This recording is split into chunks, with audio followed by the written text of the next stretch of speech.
Hello everyone, welcome back to my channel. तो इस part में साउथन और रुफेन उस जगह पे पहुंच जाते हैं जहां शेरू ने जिया को किडनैप करके रखा है। वो लोग देखते हैं कि बाहर बहुत ही सारे गार्ड खड़े हैं, लेकिन साउथन फिर भी अंदर जाने लगता है। तो रुफेन उसको रोक के कहता है ये जिया के लिए डेंजरस होगा, हमें पुलिस को कॉल करके यहीं पर पुलिस का वेट करना चाहिए। तो साउथन इस बार उसकी बात मान जाता है। उधर अंदर इरोन भी पहुंच जाता है, लिमी भी पहुंच जाती है। वो उनको चुपके से देखने लगती है। शेरू इरोन को गन पकड़ा के जिया को मारने के लिए कहता है, क्योंकि उन्हें लगता है कि अभी उसे उसके बॉयफ्रेंड के बारे में पता चल गया है, तो उसे ये भी पता लगने से देर नहीं लगेगी कि वो लिमी ने जिया है। लेकिन उनको क्या पता कि ये उसे पता चल गया है। इरोन जिया को किसी भी हाल में नहीं मारना चाहता है। वो शेरू के सामने बहुत ही गिड़गिड़ाता है कि मैं अपने फ्रेंड को नहीं मार सकता, लेकिन शेरू मारने वाला थोड़ी है। इरोन वहाँ से भागने की भी कोशिश करता है, लेकिन वो भाग नहीं पाता। लिमी तो बहुत ही डरी हुई थी कि कहीं ये सही में गन न चला दे। उधर बाहर साउथन और रुफेन पुलिस के आने का वेट कर रहे थे, तभी उनको अंदर से गन चलने की आवाज आती है। तो वो लोग बहुत ही ज्यादा डर जाते हैं और बिना कुछ सोचे समझे साउथन अंदर जाने लगता है। अब यहाँ उनके बाहर के गुंडे उनसे फाइट होने लगती है। अंदर हम देखते हैं कि इरोन गोली तो चलाई थी, बट उसका निशाना चुक गया। गोली की आवाज सुन के जिया भी होश में आ जाती है।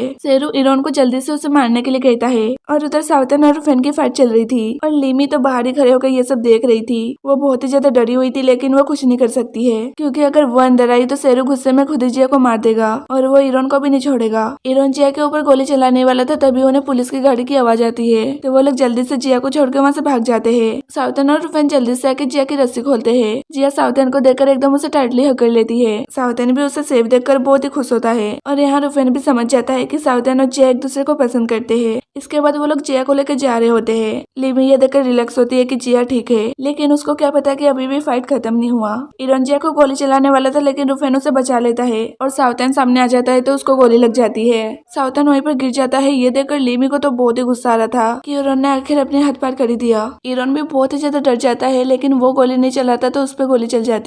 तो फिर अगले सीन में वो लोग साउथन को हॉस्पिटल लाते हैं। सोफा इसको देखकर कहता है इसकी हालत तो बहुत ही ज्यादा खराब है। ये सुनकर तो जिया और भी ज्यादा डर जाती है और वो सुखा से कहती है कैसे भी करके साउथन को प्लीज बचा लो। तो वो कहता है तुम टेंशन मत लो, मैं उसको बचाने की पूरी कोशिश करूंगा।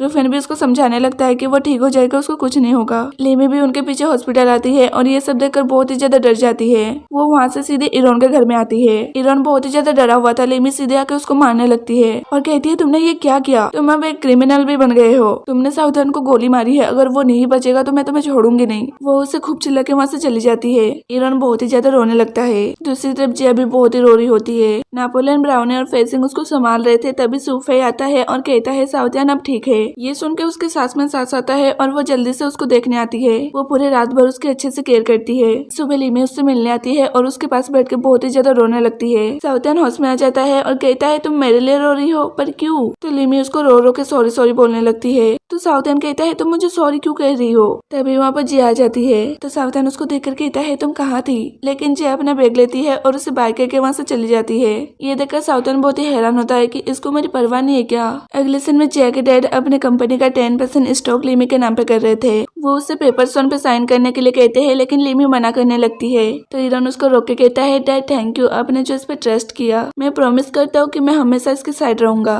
और हम आपको कभी डिसअपॉइंटेड नहीं करेंगे। अब लिमी को तो साइन करना ही पड़ेगा। वो साइन कर देती है। तो फिर अगले दिन में जिया को कॉल आता है कि साउथन की हालत बहुत ही ज्यादा खराब है। तो वो भागी भागी हॉस्पिटल आती है। तो वो देखते है कि साउथन के ऊपर व्हाइट ब्लैंकेट चढ़ा हुआ है। अब ये देखकर जिया बहुत ही डर जाती है और धीरे धीरे उसका ब्लैंकेट हटाती है, लेकिन वो तो बस मजाक कर रहा था। ये देखकर वो रोने लगती है और वहाँ से जाने लगती है। तो साउथन उसे अपनी तरफ खींचता है और कहता है जब तुम्हें मेरी इतनी परवाह है तो तुम चली क्यों गई? तो वो कहती है सॉरी। तो फिर अब से वो साउथन की पूरी अच्छी तरह से ख्याल रखती है और साउथन भी जानबूझ के बहुत ही नखरे दिखा रहा था। वो तो इस हॉस्पिटल से जाना ही नहीं चाहता था। उसे हॉस्पिटल में रहते रहते पूरे 1 हफ्ते हो जाते हैं। साफा उसे चेक करने आता है तो साउथन उसे इशारों में कहता है प्लीज यार और 1 हफ्ते रहने देना। तो साफा कहता है लिमी ये अभी तक ठीक नहीं हुआ है, लगता है इसकी टेक केयर अच्छे से नहीं हो रही है, मैं इसके अच्छे से ख्याल रखने की जरूरत है। तो जिया कहती है हाँ मैं इसका ठीक से ख्याल रखूंगी। दूसरी तरफ जिया के डैड किसी काम से लिमी का हेल्थ रिपोर्ट चेक करते हैं। तो वो देखते हैं लिमी का ब्लड ग्रुप O पॉजिटिव है, जबकि उनका A है और जिया की मॉम का AB है।